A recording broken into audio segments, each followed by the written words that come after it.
Magandang araw mga kaibigan.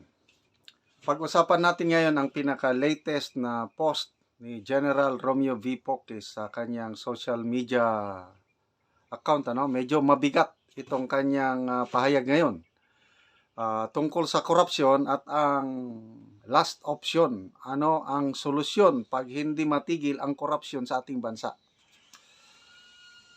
Ang title is Corruption, Military Solution in the Making. Sabi niya, corruption is so pervasive in and out of government and is now a normal occurrence. Agree ba kayo? Agree ako. Grabe ng korupsyon. Sabi niya, it was even institutionalized by Congress through pork barrel allocations, congressional insertions, liquidation by certifications, kickbacks, bribery, and etc. It is evolving into a culture and very soon a national security problem. Worst, it is turning into a national menace, destroying the economic, social, and moral fiber of the country and people. So, agree ba kayo dito na napakalala na ang korupsyon? Sino ba yung economist? Si Professor Winnie Monson. May napanood akong interview niya na yes, lumalala ang korupsyon. Professor Winnie Monson and all others.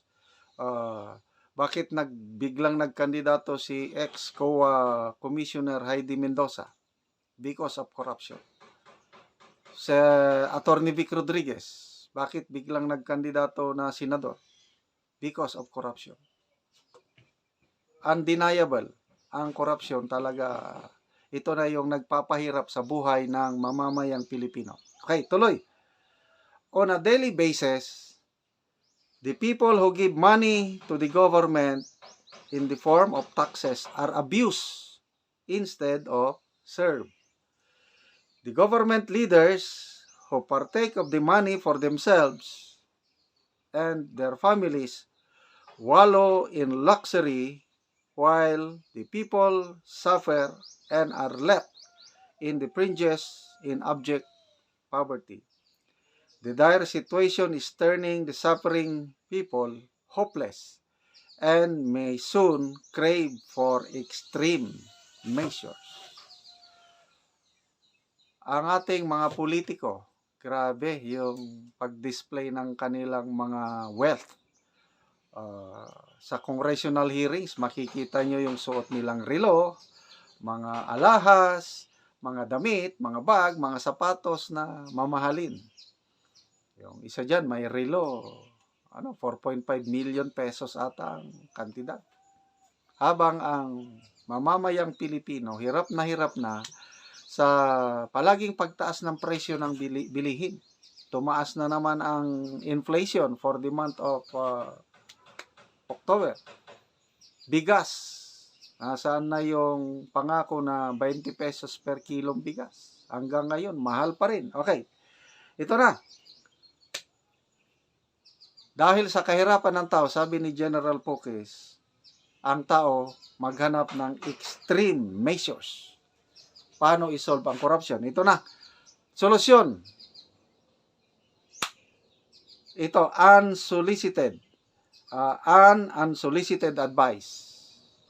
Sinong pinapayuhan ni General Pocis? The Commander-in-Chief, ito na, ang Presidente, must put his feet firmly on the ground and intently listen to the people. He must immediately undertake strong measures to stop corruption at all levels. I like this. May pag-asa pa. Kailangan lang ng leader, yung magkaroon ka ng, kung si PRRD noon na war on drugs. Ngayon, ang Pangulo, habang hindi pa huli ang lahat, magkaroon siya ng war on corruption.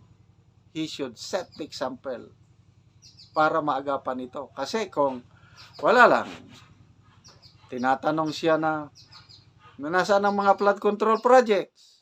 Medyo papiko na sagot, nandyan! We have them! Na-overwhelm lang. Tanong, imbestigahan ba? Ganon din. Yes, wala akong problema maimbestigahan. But, nag-explain pa siya. Ano daw? Climate change daw ang dahilan kung bakit hindi gumagana ang mga. So, medyo mahina ang tugon. Kailangan nito yung action ng leader na nakita niya it is now a national emergency itong corruption. National security problem. Dahil lalong maghihirap ang taong bayan pag hindi ma-stop itong corruption. Okay. What is the alternative for inaction? Kung walang gagawin ang Commander-in-Chief, anong mangyari? Okay. If the situation worsens and reaches its breaking point, come the natural solution, military. Ito na. Sana maiwasan ito. Ayokong mangyari yung military solution kasi naranasan ko. Ito si General Pokes, class 81 sa PMA.